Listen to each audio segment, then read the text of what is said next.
Okay, welcome back to the last video in this series in which we're going to be looking at the final extract from A Christmas Carol. As always, I'll read the extract first and then we will go through some analysis.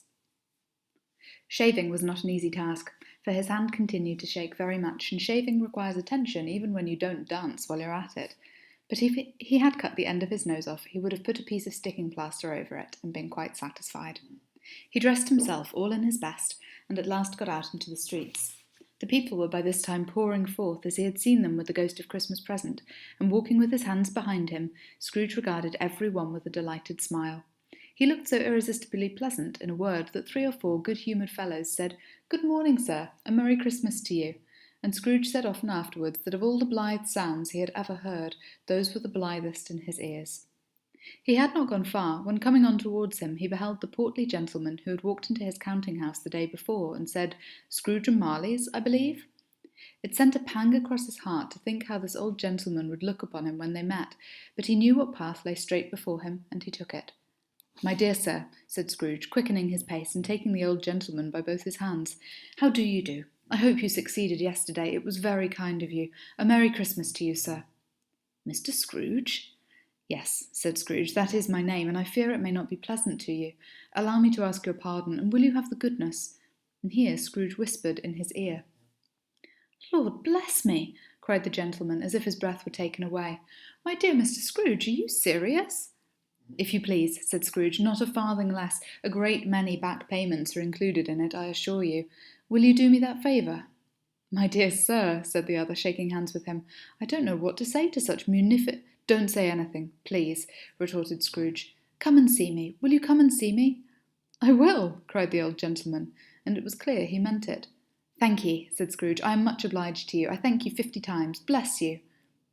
He went to church, and walked about the streets, and watched the people hurrying to and fro, and patted children on the head, and questioned beggars, and looked down into the kitchens of houses, and up to the windows, and found that everything could yield him pleasure. He had never dreamed that any walk, that anything, could give him so much happiness. In the afternoon he turned his steps towards his nephew's house. He passed the door a dozen times before he had the courage to go up and knock, but he made a dash and did it. "Is your master at home, my dear?" said Scrooge to the girl. "Nice girl, very." "Yes, sir." "Where is he, my love?" said Scrooge. "He's in the dining-room, sir, along with mistress. I'll show you upstairs, if you please." "Oh, thank ye, he knows me," said Scrooge, with his hand already on the dining-room lock. "I'll go in here, my dear." He turned it gently and sidled his face in around the door. They were looking at the table, which was spread out in great array, for these young housekeepers are always nervous on such points, and like to see that everything is right. "Fred!" said Scrooge. And dear heart alive, how his niece by marriage started! Scrooge had forgotten for the moment about her sitting in the corner with the footstool, or he wouldn't have done it on any account. "Why, bless my soul!" cried Fred. "Who's that?" "It's I, your Uncle Scrooge. I've come to dinner. Will you let me in, Fred?" Let him in? It's a mercy he didn't shake his arm off. He was at home in 5 minutes. Nothing could be heartier. His niece looked just the same. So did Topper when he came. So did the plump sister when she came. So did everyone when they came. Wonderful party, wonderful games, wonderful unanimity, wonderful happiness. But he was early at the office next morning. Oh, he was early there. If he could only be there first and catch Bob Cratchit coming late. That was the thing he had set his heart upon. And he did it, yes he did. The clock struck 9, no Bob. 1/4 past, no Bob. He was full 18 minutes and a half behind his time. Scrooge sat with his door wide open that he might see him come into the tank. His hat was off before he opened the door. His comforter, too. He was on his stool in a jiffy, driving away with his pen as if he were trying to overtake 9 o'clock. "Hello," growled Scrooge in his accustomed voice as near as he could feign it. "What do you mean by coming here at this time of day?" "I'm very sorry, sir," said Bob. "I am behind my time." "You are?" repeated Scrooge. "Yes, I think you are. Step this way, sir, if you please." "It's only once a year, sir," pleaded Bob, appearing from the tank. "It shall not be repeated. I was making rather merry yesterday, sir." "Now, I'll tell you what, my friend," said Scrooge. "I am not going to stand this sort of thing any longer. And therefore," he continued, leaping from his stool and giving Bob such a dig in the waistcoat that he staggered back into the tank again, "and therefore I am about to raise your salary." Bob trembled and got a little nearer to the ruler. He had a momentary idea of knocking Scrooge down with it, holding him and calling to the people in the court for help and a straight waistcoat. "A Merry Christmas, Bob," said Scrooge, with an earnestness that could not be mistaken as he clapped him on the back. "A merrier Christmas, Bob, my good fellow, than I have given you for many a year. I'll raise your salary, and endeavour to assist your struggling family, and we will discuss your affairs this very afternoon over a Christmas bowl of smoking bishop, Bob. Make up the fires, and buy another coal scuttle before you dot another I, Bob Cratchit." Scrooge was better than his word. He did it all, and infinitely more, and to Tiny Tim, who did not die, he was a second father. He became as good a friend, as good a master, and as good a man as the good old city knew, or any other good old city, town, or borough in the good old world. Some people laughed to see the alteration in him, but he let them laugh, and little heeded them, for he was wise enough to know that nothing ever happened on this globe for good, at which some people did not have their fill of laughter in the outset, and knowing that such as these would be blind anyway, he thought it quite as well that they should wrinkle up their eyes in grins as have the malady in less attractive forms. His own heart laughed, and that was quite enough for him. He had no further intercourse with spirits, but lived upon the total abstinence principle ever afterwards, and it was always said of him that he knew how to keep Christmas well, if any man alive possessed the knowledge. May that be truly said of us, and all of us. And so, as Tiny Tim observed, God bless us, every one. Okay, so I've just picked out a couple of annotations from this final part of the novel. There's just a couple of points that really help to illustrate Scrooge's changing character, and there are some nice comparisons that we can draw, particularly with Stave 1. So the first is noticing the ways in which Scrooge interacts with other people around him. As he walks down the street, he's smiling so widely and looking so happy that other people respond warmly to him. And it's just interesting to contrast these few lines with Stave 1, when Dickens writes that it was the very thing he liked, to edge his way along the crowded paths of life, warning all human sympathy to keep its distance. So now, by contrast, Scrooge is happy and eager to speak to people, and others respond accordingly with kind greetings. And I think this really speaks to one of the key messages that Dickens is communicating through the novel, that the way in which we treat others is the way in which we can expect to be treated, that kindness and generosity, being given to other people, turns into kindness in response. Just like Tiny Tim's goodness seems to affect everyone that he comes into contact with, Scrooge's goodness results in other people treating him kindly, and it creates a kind of feedback loop of pleasantness and happiness. Okay, and Scrooge is delighted by these sounds. Blithe means joyful and beautiful and jolly. So of all the blithe sounds he'd ever heard, these were the blithest in his ears. So being told a Merry Christmas to you and understanding what it means to him suddenly seems unbelievably beautiful and wonderful. He carries on until he bumps into the charity worker that he's obviously been so unpleasant to back in the first stave of the novel, and almost sort of throws them out of his office back in the beginning of the novel. But at this point, he seeks to make amends. He seeks to atone for his previous sins and make up for the ways that he's treated this man. So he seeks to make amends with the charity worker. He asks forgiveness by saying, "Allow me to ask your pardon," and he makes a large donation to charity. And again, this emphasises his desire to atone for his past sins, as well as to live a newly generous life, in which he doesn't remain ignorant of the suffering of others, but actively tries to change their situation. If you remember, the charity workers wanted to make sure that there was a wonderful Christmas celebration for people that were in the workhouses, and Scrooge was very dismissive of this idea. But he now has a new understanding of what it means to live in poverty, and he can see the ways that everyone can benefit from having a true Christmas celebration. He doesn't think that anyone should be denied that opportunity. When he is being thanked by the charity worker, Scrooge interrupts and says, "Don't say anything, please, come and see me." And I think this is a really nice moment because Scrooge doesn't actually want to be thanked. He doesn't really want recognition for his generosity, but he simply asks to the charity worker to come and see me.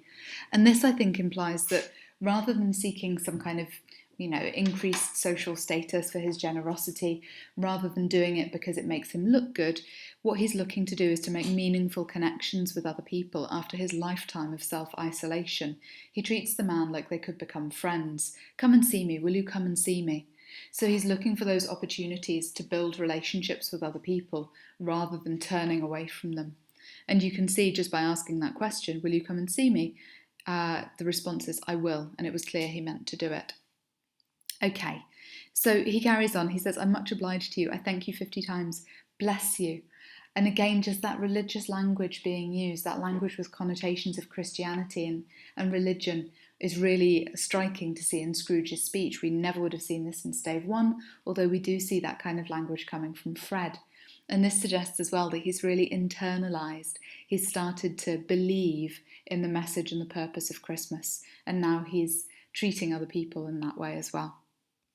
So he goes up to his nephew's house, he goes to Fred's house, and he basically goes and enjoys the celebration that he witnessed in ghostly form in Stave 3. And as he arrives, he greets Fred with this exclamative, "Fred! Dear heart alive, how his niece by marriage started." So Fred's wife is so amazed to see Scrooge there that she jumps from her chair. She started, meaning she was surprised, she jumped. But Scrooge doesn't intend to shock her, because Dickens writes, for the moment, Scrooge had forgotten about her sitting there, or he wouldn't have shouted out Fred, because he didn't want to make her jump. Fred is absolutely delighted to see Scrooge. Scrooge politely, kind of carefully asks, "Will you let me in, Fred? Will you welcome me?" And the response is, "Let him in. It's a mercy he didn't shake his arm off." So Fred's gone over and shaken Scrooge's hand very vigorously and really welcomed him effusively and warmly. He was at home in 5 minutes. And I love that idea because it reminds us that this family has always been waiting to greet Scrooge and welcome him in and make him a part of their family and their celebrations. And finally, he has that opportunity. He takes them up on it and he benefits from it. He celebrates that wonderful Christmas time with all of them. So he has the opportunity to participate, to engage in the party that he witnessed in Stave 3, and he finds that everything is exactly like it was in his vision. Fred is shown to be delighted to welcome his uncle, and we're left with the impression that Scrooge is going to become a close and beloved relative.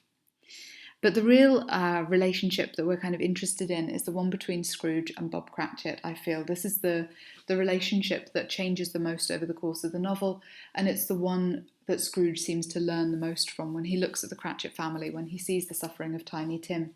These are some of the visions, the encounters that he has that seem to affect him the most. And I think this is why Dickens leaves this until the very, very end of the novel. And Scrooge plays a kind of light-hearted prank on Bob. He pretends to be the same person. He doesn't immediately reveal his changed self. So when Bob arrives 18 minutes and a half late to the office on Boxing Day, because as you remember, Scrooge has demanded that he work on Boxing Day, Scrooge pretends to be furiously angry. So he growls at Bob, "Hello, what do you mean by coming here at this time of day?"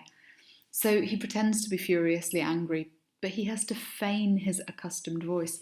He growled in his accustomed voice as near as he could feign it. And to feign something means to fake it.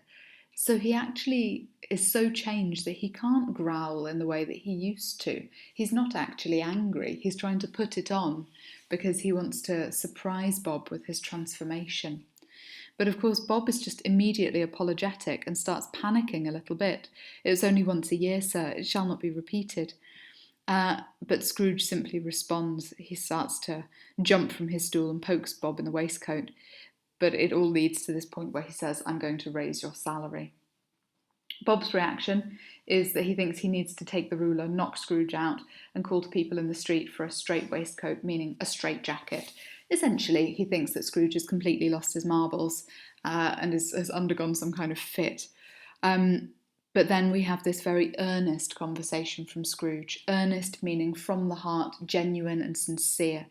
And this is that final act of atonement. It's the final act of making up for the sins of the past. Because Scrooge genuinely wishes Bob a Merry Christmas with an earnestness that could not be mistaken. And contrast that with the Scrooge of Stave 1, who quite sincerely said, "Every idiot who goes about with Merry Christmas on his lips should be boiled with his own pudding." He's so scathing and dismissive of Christmas at the beginning of the novel. But now, having learned the value, learned the magic, learned what Christmas means, Scrooge is able to wish him a Merry Christmas and really, really mean it. We get the impression that he's speaking from a place of absolute sincerity. So he promises to raise his salary and to help Bob's family. He treats Bob in the way that he was once himself treated by Fezziwig. He treats Bob with respect and he sort of offers the hand of friendship to him. He asks Bob to make up the fires at the end and buy another coal scuttle so Bob can keep himself warm. And this is a symbol of that growing warmth and kindness between the two of them. Scrooge is no longer going to force Bob to work away in the freezing cold. There's going to be these fires lit, and this is symbolic of the change that has taken place within Scrooge. Okay, the last little section then speaks about Scrooge's transformation, and it emphasises the goodness in him. The repetition of good here illustrates Scrooge's transformation and the redemption, the salvation of his soul. He has become a truly good man.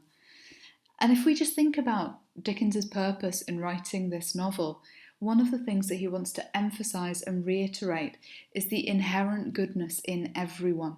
Even someone as apparently hopeless, as completely miserable as Scrooge is at the beginning of the novel, has the capacity for goodness, kindness, generosity, Christian faith, and morality within him. He's not a lost cause, and Dickens suggests that neither is anyone. The very last line of the novel reiterates that. As Tiny Tim observed, God bless us, every one. Dickens ends the novel by acknowledging everyone and by talking about how all of us are blessed by God, particularly at Christmas time. So that message isn't just for Scrooge, that message applies to anyone who can recognise that we need to behave in these ways, that we need to aim to be and aim to live more moral lives. Okay, I hope that that's been helpful. That is our final extract from this remarkable novel, and I hope that this has helped you to understand it a little bit better. If you've got any questions, obviously leave a comment, and I will try and come back to you with answers to anything that you might want to know. All right, thanks very much. Take care.